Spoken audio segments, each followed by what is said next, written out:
Thanks very much, Amy. Thank you all for coming.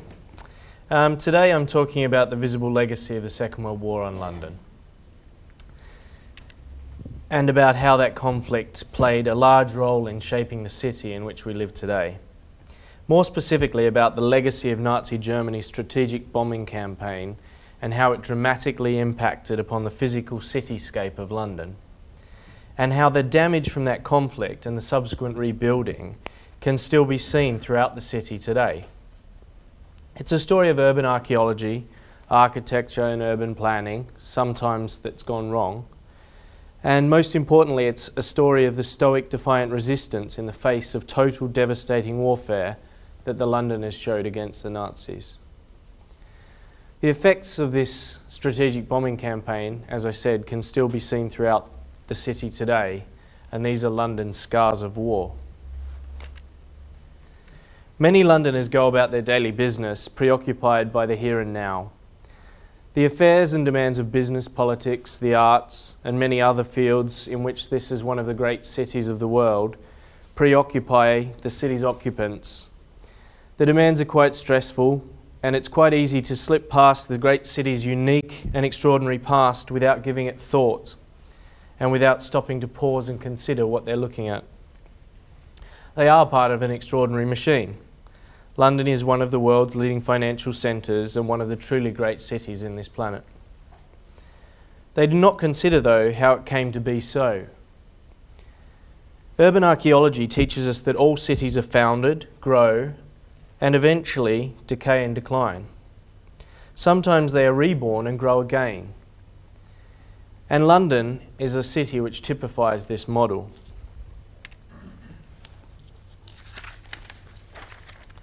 According to the legends in Geoffrey of Monmouth's Historia Regnum Britanniae, the city was founded by Brutus of Troy, himself a survivor of a brutal war. The Brythonic peoples did farm in this area, but the city that we know today can trace its foundations back to the Roman city of Londinium. Londinium was founded in about the year 50 AD.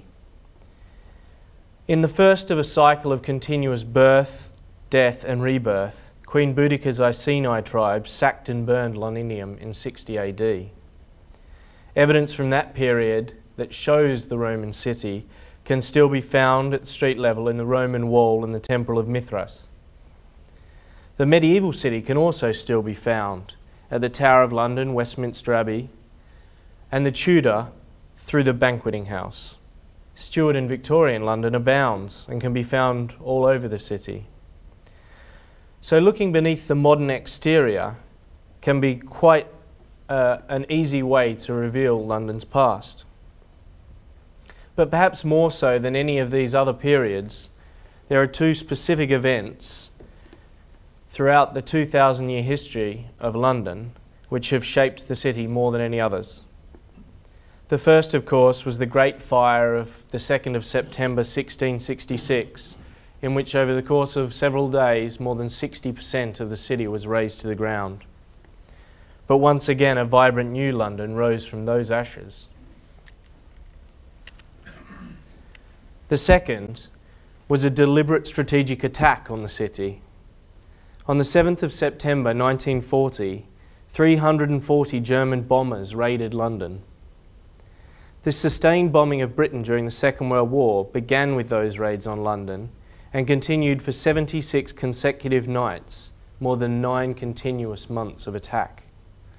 In this time, more than 40,000 Londoners were killed. By the summer of 1940, the war was going badly for the Allies. The British Expeditionary Force had been forced to evacuate from Dunkirk, and Hitler's armies controlled much of Western Europe. The Luftwaffe prepared to unleash a devastating bombing campaign against British cities with the aim of pounding Britain into submission. Only the RAF stood in their way. Despite their best efforts of the RAF, many German bombers did find their way through, and over the course of those 76 nights, the Luftwaffe dropped 45,000 tons of bombs onto the city. It caused enormous damage to infrastructure and housing, knocking out railways, ports and factories that were essential to the war effort. As I mentioned, 40,000 Londoners were killed, but as many as 139,000 others were wounded as well. Despite the enduring myth that Londoners could take it, the capital was battled almost to submission, and morale was very nearly collapsing by the time the Luftwaffe were called off. The theory behind strategic bombing is to destroy the enemy's morale, economic ability, and public willingness to continue the fight. If this is achieved, much less risk is faced than by engaging the enemy's forces in battle. It was a doctrine that was developed in the 1930s, but was actually not really readily accepted by the Luftwaffe. It took a great deal of convincing to actually engage in this strategy. The Germans' primary weapons were Sprengerbomber, or high explosive bombs. They were the main weapons used in the bombing campaigns in London.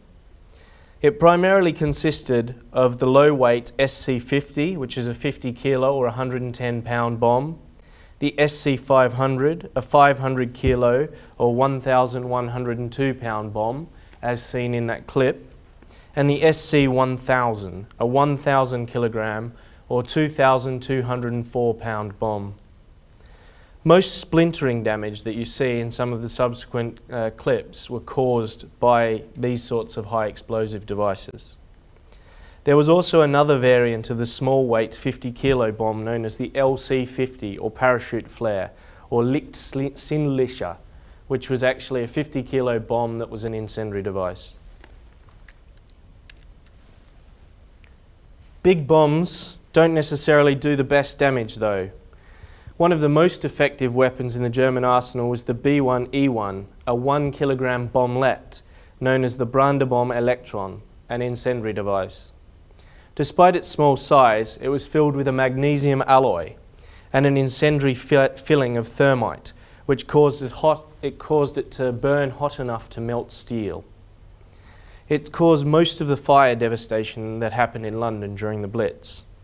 Alongside the smaller incendiaries, the Luftwaffe also used oil bombs, which were much larger and burst into enormous mushrooms of flame when they exploded. The advantage, of course, of the B1E1 was that you could carry many more of these than the larger varieties. At first, the trend was for simply ever bigger bombs, but the Luftwaffe soon reported the effectiveness of the larger bombs was not worth the difficulty in delivering the weapons under heavy opposition from the RAF. One of the most feared weapons of the whole terror campaign were the V-rockets. Their use came long after the end of the Blitz. In desperation at the suffering that German cities were facing from the retaliatory Allied bombing, Hitler demanded his own retaliation weapon, the Vergeltutzenwaffe. The Fieseler Fi-103 or V1 buzz bomb was created. The first V1 was launched at London on the 13th of June 1944, shortly after the D-Day landings. Ski-launched, it was an unguided rocket that relied on utilising a calculated trajectory to find its targets. This was very unpredictable. More than 9,000 of these devices were fired at targets in Britain, and until October 1944, when the Allies captured the last launch site, many of these struck London. The V1 attacks caused 22,892 casualties. The lower weapon in the slide is the V2 rocket. Its development had actually commenced at the start of the war, and it proved to become the world's first successful ballistic missile. Hitler's desperation to have a wonder weapon in production for boosting German morale led to a ruthless production schedule at the Mittelbrau plant, which saw thousands of workers, many slaves and prisoners of war, die from exhaustion and disease. 1,358 V2s struck the capital. The first landed in Chiswick, not very far from here, and killed a 63-year-old pensioner, a 3-year-old girl, and a Royal Engineer sapper who was on leave. 2,754 civilians were killed by V2 attacks, and another 6,523 people were injured by them. My interest in this topic was actually piqued when I moved into a West London house 3 years ago. Every time I looked at the facade of that home, I felt that something was not quite right, and I began to wonder whether or not it had been damaged in the war. But my first thought was, I was in West London. Surely, as my understanding of it was, all of the targets that the Luftwaffe were trying to strike were in the city and the East End. And this map supports that theory. You can see the large volumes of concentrated damage around the city area. But I decided I'd do some research. And one of the most valuable resources that I found was the London Metropolitan Archives. They house an invaluable collection of Fire Brigade and London County Council bomb damage maps. Along with photographic surveying, I began to piece the story together. Many of the famous landmarks and buildings around London still show various signs of war damage. Here we see at the top left the Guards Memorial at Horse Guards with splinter damage to the left.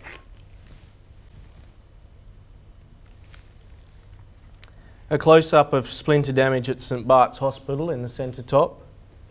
A sign on the old W.H. Smith HQ on Portugal Street, which has been damaged by splinter.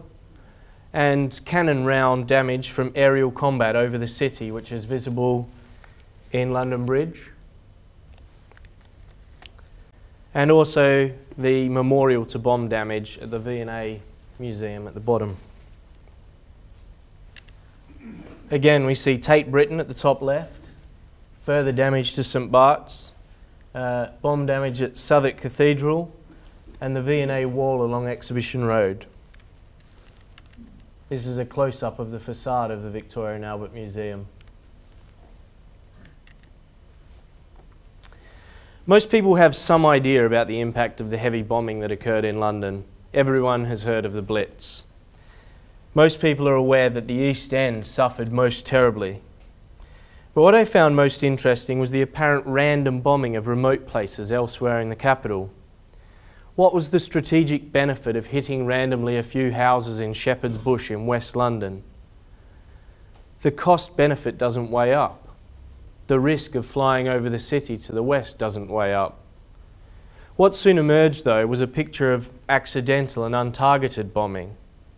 It became clear that most of the sites that were hit in the west of the city were probably as a result of bombers realising that they had overshot their targets, possibly because of the blacked out city or poor weather, and then needing to discharge their payloads in order to have enough fuel remaining to return home.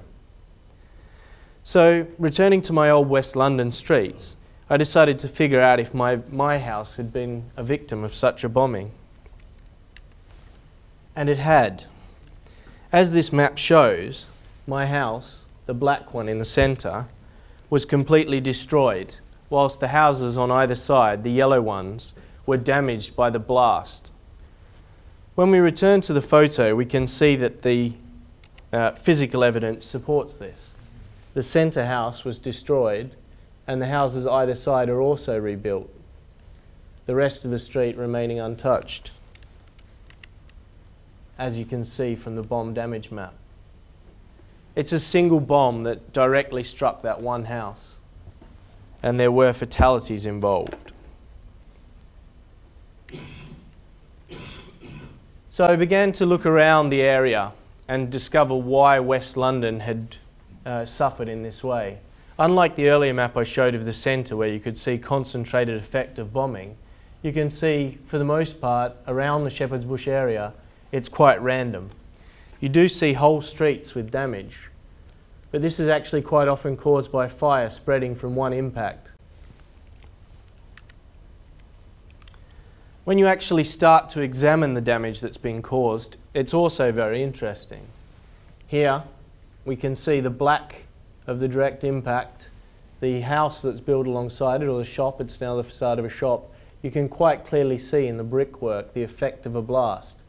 The shape in itself is very interesting. You can tell from this that the blast has come through here and taken the top level off, but the connection of the bricks has actually dragged and pulled this section up and out of the wall as the blast passed through the building.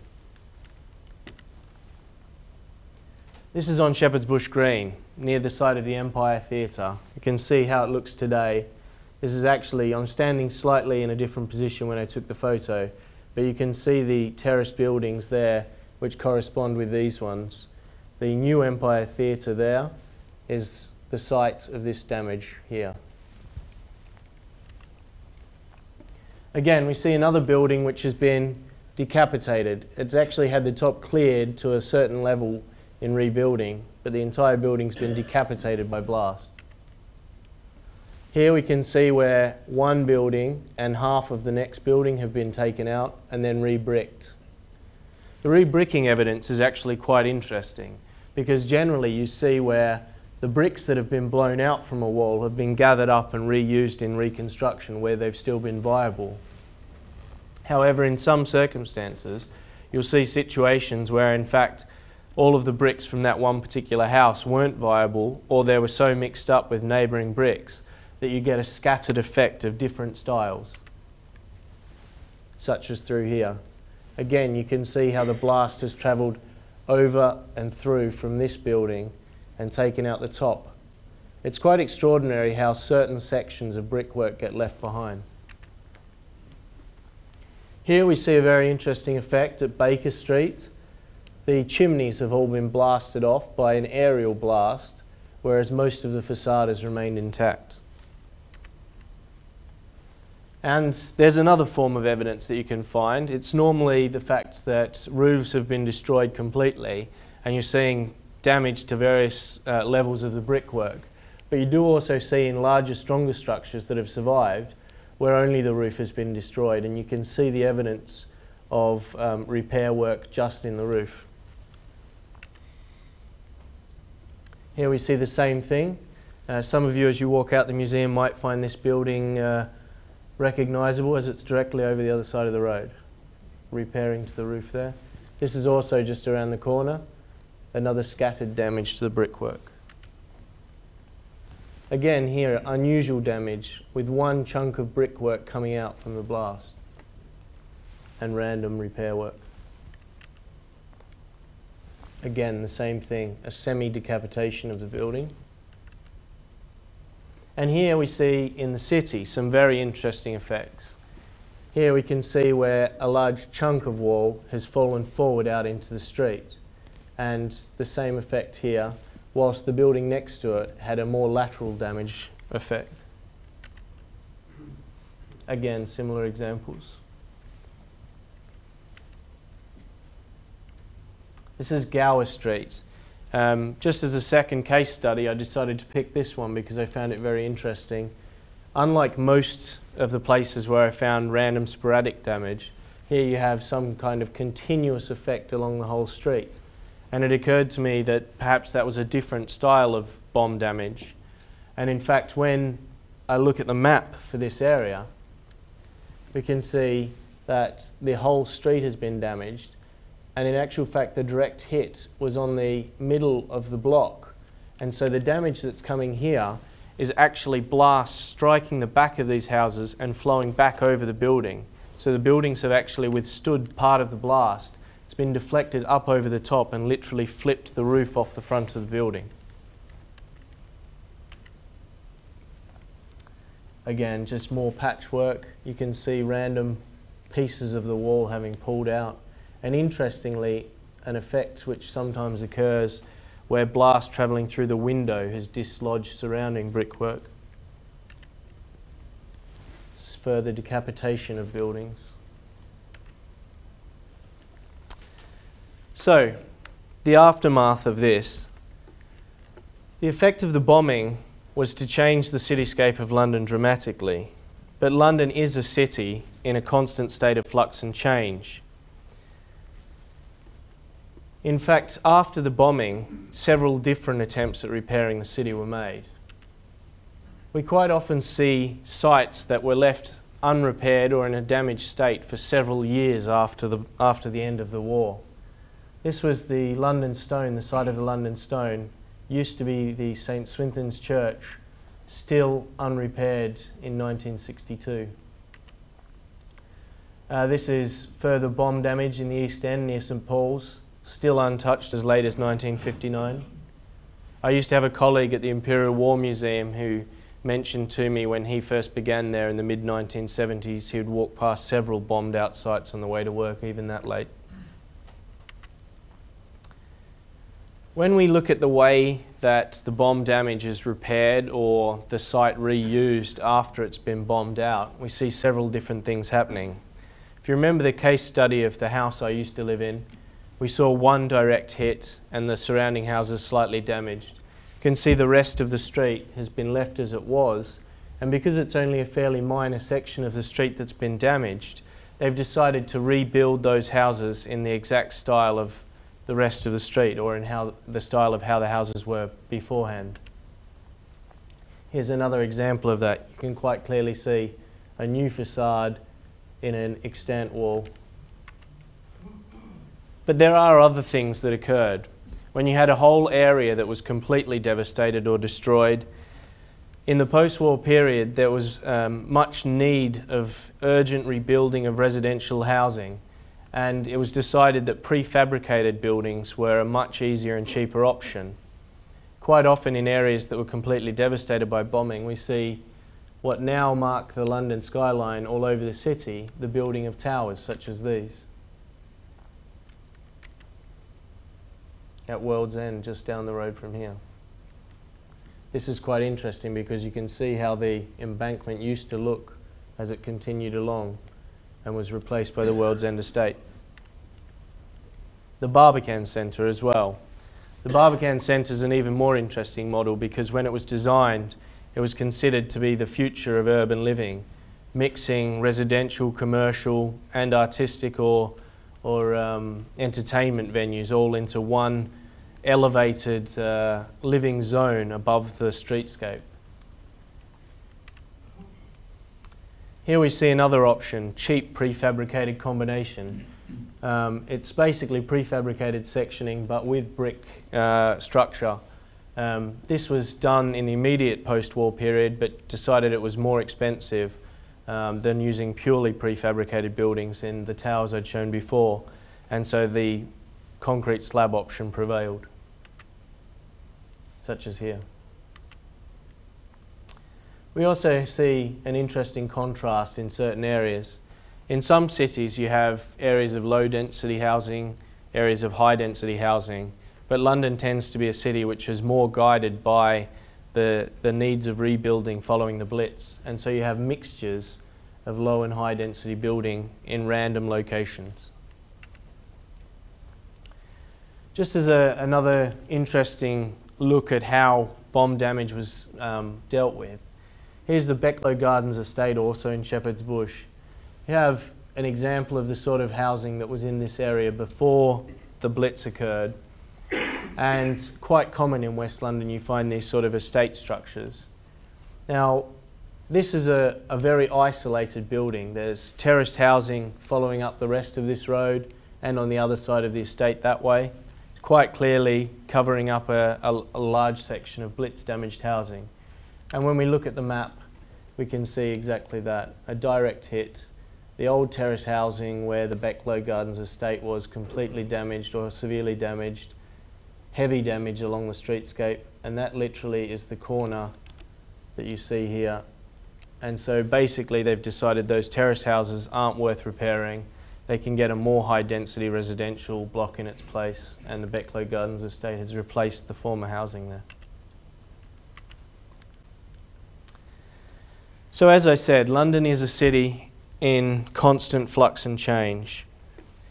We see a change from the old style of landscape into London into more modern architectural styles. Here we see a rising edifice known as the Shard, climbing above one of the city's once tallest structure, St. Paul's Cathedral, and eventually it will dwarf it. More so than since any event, since the Great Fire rather, the Blitz provided the opportunity for the city to change, evolve, and become something entirely different. 16 days ago was the 10th of May, and that marked the 70th anniversary of the end of the Blitz. That was the end of an attempted terrorization of this city, which the city refused to bow to. Realising that the Blitz was not having the desired effect, most of the Luftwaffe were redeployed to Operation Barbarossa, or the Nazi invasion of Soviet Russia. Although Hitler was determined to resume attacking London, and sporadically did so with the V1 and V2 rocket attacks, in reality the Battle of Britain had seen off a direct threat to London. Despite that victory, those infamous 76 Nights of Terror marked and changed the capital forever, and the scars of that period are all around us to remind us forever. Thank you very much.